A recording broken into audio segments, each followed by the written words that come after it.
భారత్ మాతాకి జై. ఆపరేషన్ సింధూర్ ప్రధానమంత్రి నరేంద్ర మోడీ గారు నిన్న అర్ధరాత్రి ప్రారంభించిన ఈ ఆపరేషన్ సింధూర్లో మరి భారతదేశం మొత్తం ఒకటైంది.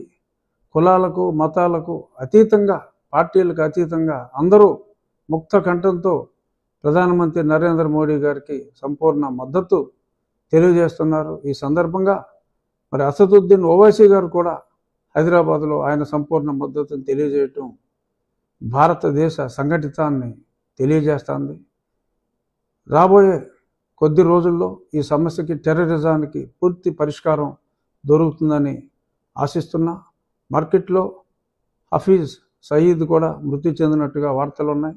అది నిజమైనా ఇంకా కాకపోయినా ఈ ఉగ్రవాదానికి శాశ్వతంగా రాబోయే కొద్ది రోజుల్లో భారతదేశం ఉగ్రవాదానికి, పాకిస్తాన్ చేసే ఉగ్రవాదానికి స్వస్తి పలుకుతుందని మనస్ఫూర్తిగా ఆశిస్తూ జై నరేంద్ర మోడీ, జై భారత్, భారత్ మాతాకి జై.